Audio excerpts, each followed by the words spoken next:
This is SSN. Story Studio Network.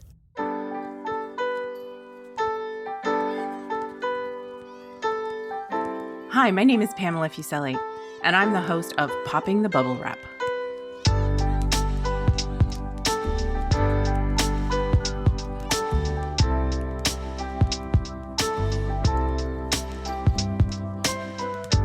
Are you the person in your family who worries about the safety of others, about buying safety products and using them? Are you yelling, "Yes, that's me"? This is the podcast for you. Raising a child or children can be a hair-raising undertaking, and keeping them safe is a priority. Parachute's Popping the Bubble Wrap podcast explores what you really need to think about as a parent or caregiver, and provides easy tips on prevention strategies. No bubble wrap here, though. Home is a place that kids spend most of their time, but our homes are designed for adults, and there are products in our homes that can pose a burn hazard for young kids. There's a reason why those countertop appliances have annoyingly short cords. Did you know that a child's skin burns 4 times more quickly and deeply than an adult's at the same temperature? This is because their skin is thinner than an adult's skin. You might think about hot drinks, pots on the stove, and fireplaces, but many burns are caused by hot tap water in bathtubs. Luckily, we don't see high numbers of these kinds of injuries, but when they happen, they are life-altering. Joining me today are Kim, Jenn, and Mandy. Thanks so much for being part of Parachute's Popping the Bubble Wrap podcast. Thanks for having us. So was that a surprise to learn that hot tap water is one of the leading causes of burns for young kids? Yeah, definitely. I think you immediately go to, a kettle. I always think about the kettle or, a pot of water that is boiling. I know the bathtub is an interesting one. My kids, I take a really hot bath on my own. That would be my preference. But I think about the kids getting into the bathtub and how dangerous that can be as well too, right? And not to instill fear into anybody, including me, but thinking about the idea that it could be a more serious injury for them. I hadn't really thought about those, those dangers. You immediately go to the more significant ones, I guess, or maybe even the more obvious ones, like a pot of water or a kettle, right? Yes. I think every woman I know loves to take a really hot bath. So you're not alone in that way. Kim, maybe talk to me about or tell me about, what concerns you as a burn hazard in your home, and what's your approach to preventing burns from those hazards? Again, I feel like I would take a very similar approach to how we previously discussed, in the sense that we are always constantly talking to the girls about things that don't touch. This is why we don't touch.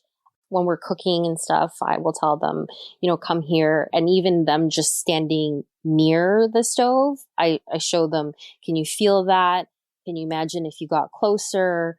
But no, it actually never dawned on me that hot tap water could probably do some damage as well, which is strange because, when you have a newborn, you're always taught that they regulate temperature completely different than how an adult does. So while you think you might be doing some good by bundling them up on a fall day, you may be doing them more of a disservice than you are doing them a favor. So it's interesting that you raise that point, because I as well that's not where I go when I think of a burn. Yeah. You think of, spilling a cup of hot tea or, a pot full of water, if you're doing, pasta or vegetables or whatever. And then fireplaces. I don't know, Jenn, what are some of the things that you think about? I know you have a young girl, 2 years old, a young daughter. Do you have a fireplace, or is that something that you worry about, or are there other things in your house that concern you? We don't have a fireplace, but we do a lot of camping. We've spent the better part of the summer camping, and for us, bonfire safety has always been an important part. I remember as a kid camping with some family friends, and the little boy was running around without a diaper and fell backwards onto the campfire and has to this day apparently like grill marks on his behind.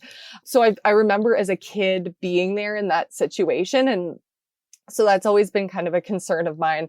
We've been taking Elliot around campfires since she was really little.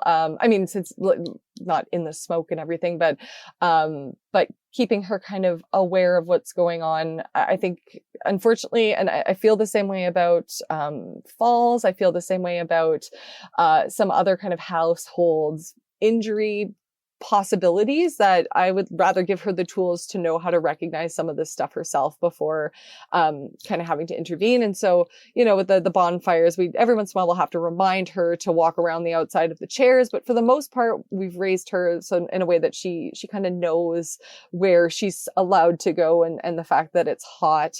It's the same with hot coffee, because that's my thing, is I always have a cup of hot coffee on me. And now when we're playing tea or we're playing coffee or whatever, she'll bring me a cup of coffee and she'll say, "Oh, Mommy, it's hot coffee." And so I think kind of getting her exposed to what it means to have a hot beverage or to have a hot piece of food, and to know what her comfort level is in being able to consume it. Yeah. And you want them around, they want to be around you. You want them to be around you, and you want them involved with some of the things that you're doing. So, Kim, you talked about having the girls in the kitchen, and, you do want them involved. And Mandy, I don't know whether your kids, like to help you in the kitchen, but, are there some things that you would put in place, to make sure that they can be engaged and help you and have fun, but be safe, especially from some of the burn hazards?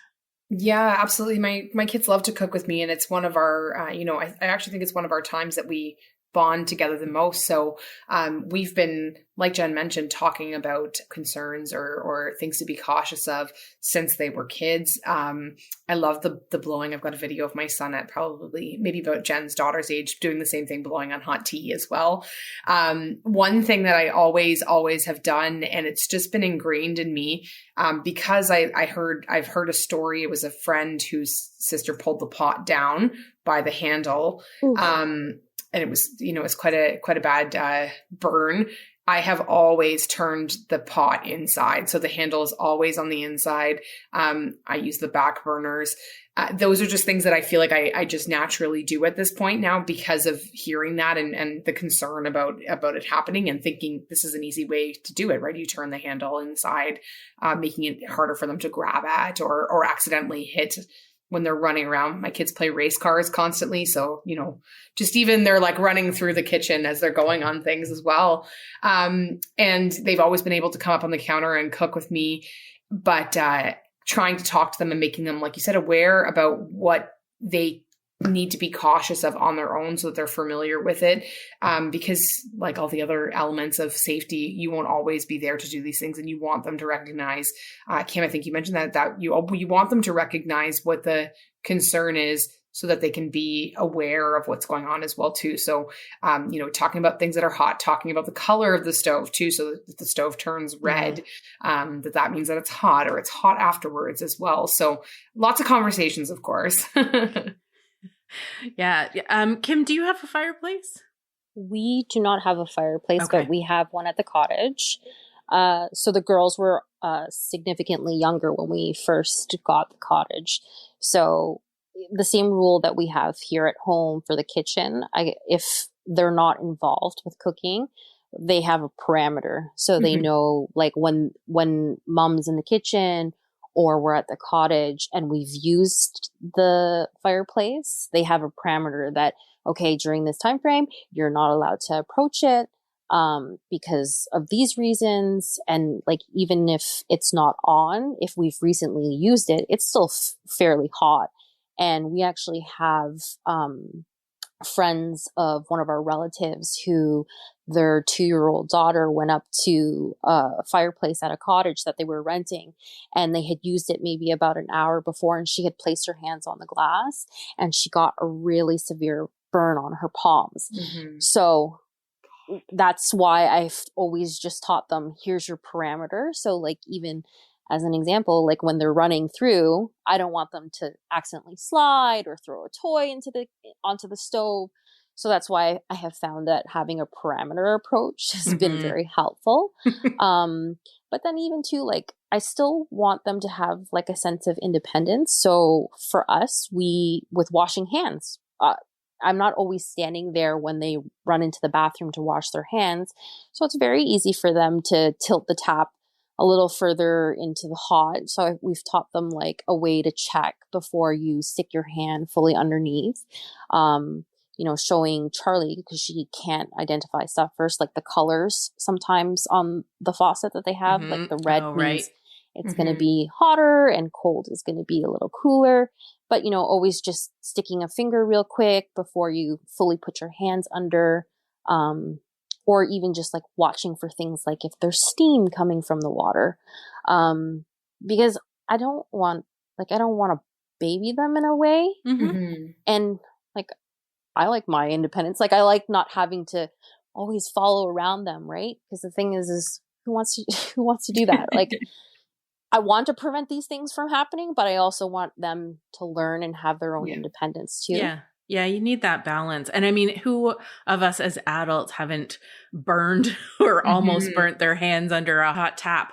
It's so easy to do. And some of the ways that we want to prevent some of those things are by actually having the hot water tank set at a temperature that would not cause a burn or a scald in such a short period of time. And just going back to the fireplace piece, I don't think people are aware how quickly they heat up, up to like 400 degrees Fahrenheit in 5 or 6 minutes. But then it takes such a long time for that glass to cool down. It's not like the glass that's in your oven where you can touch that even if the oven's on at 400 degrees because it's a different kind of glass.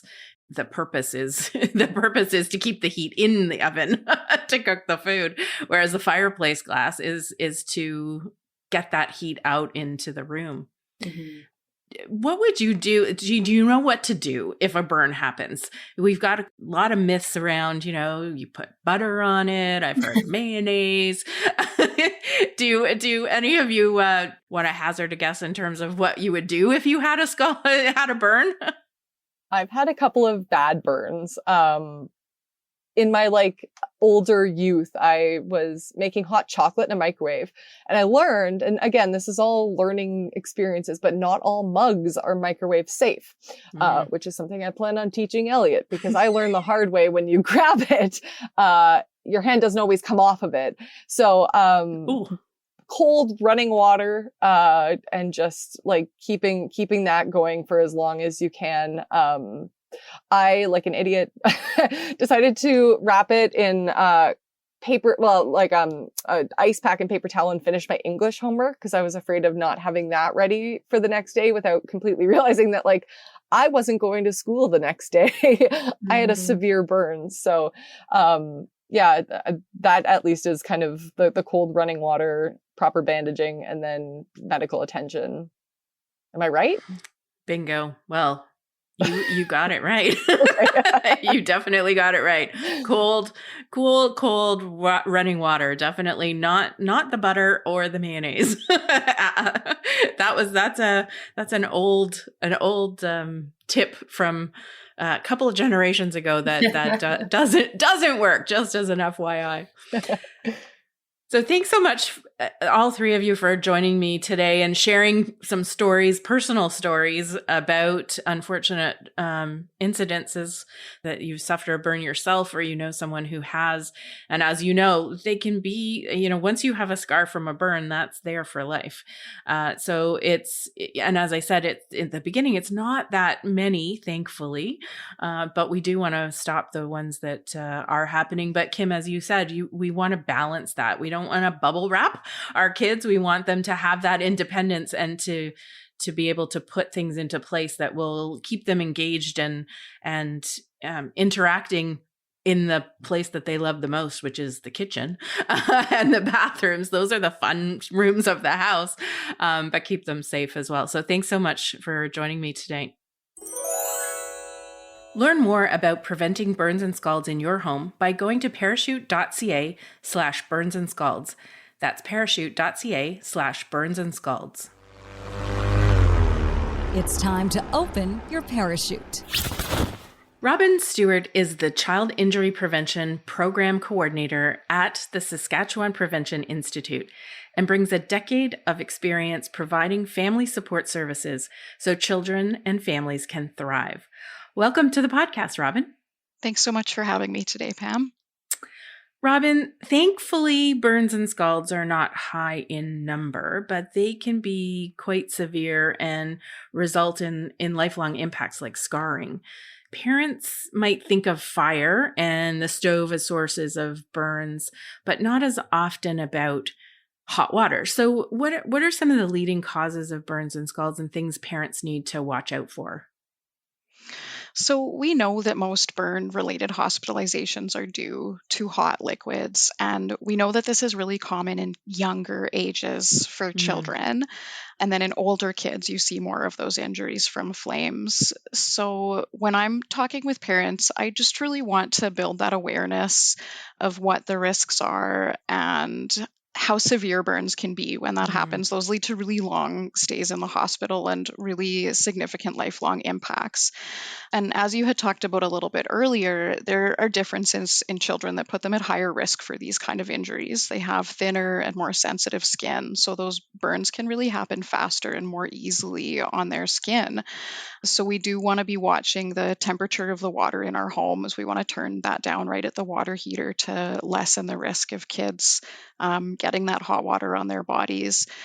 And one practice that I really encourage for caregivers in their homes is to think about their child's development and what kind of stages they're entering into and what skills they're developing at those ages. So I really like to see parents kind of get down on the floor with their children and examine the area that way. And kids love doing that as well. So if you kind of get down with them and see what they can reach and what's around in their spaces so that they're, if they can now reach the top of the table, you want to make sure that you're not leaving those hot items and that hot coffee sitting there at the risk that they could pull it down on themselves.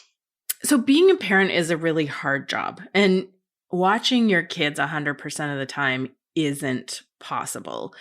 We talk about actively supervising your kids, but there are those times when you have to take your eyes off of them.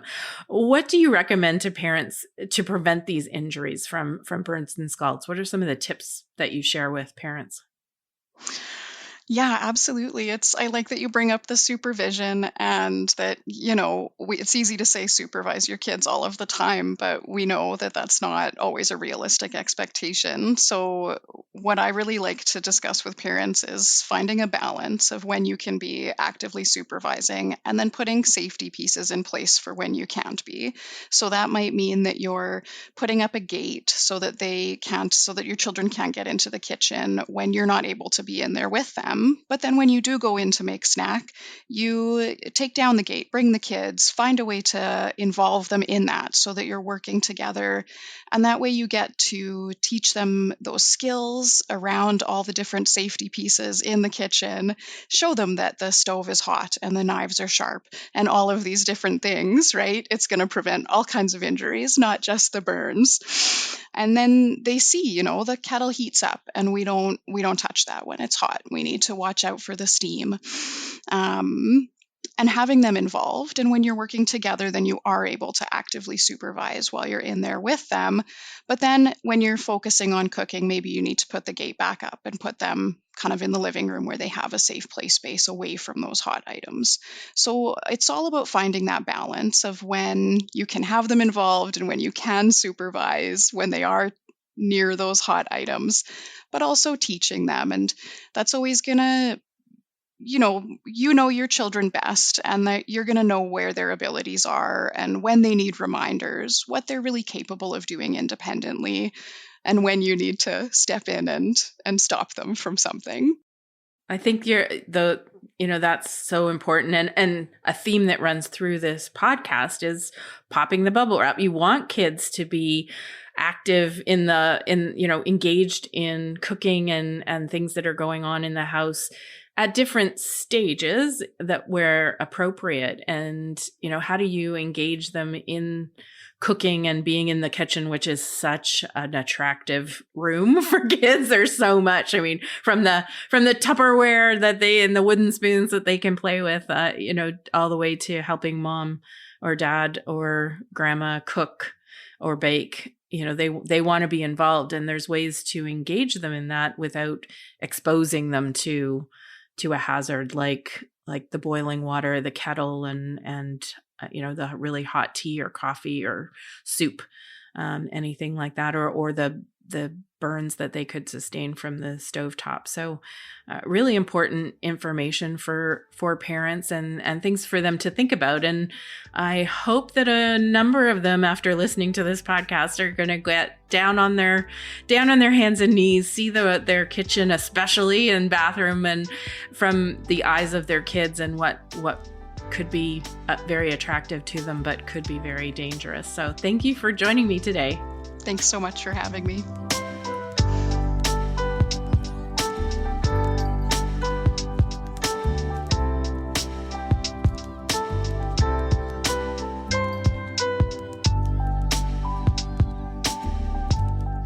Thank you so much for listening to this episode. Popping the Bubble Wrap is a podcast of Parachute, Canada's national injury prevention charity, whose mission is for Canadians to live long lives to the fullest by preventing serious and fatal injuries. We release episodes every 2 weeks. Next episode, we'll be talking about the dangers of speed on our roadways. Help us reach parents and caregivers by sharing this link with your friends and family and giving us a 5-star review wherever you listen to your podcasts. Popping the Bubble Wrap is produced for Parachute by Story Studio Network and Eye Contact Productions.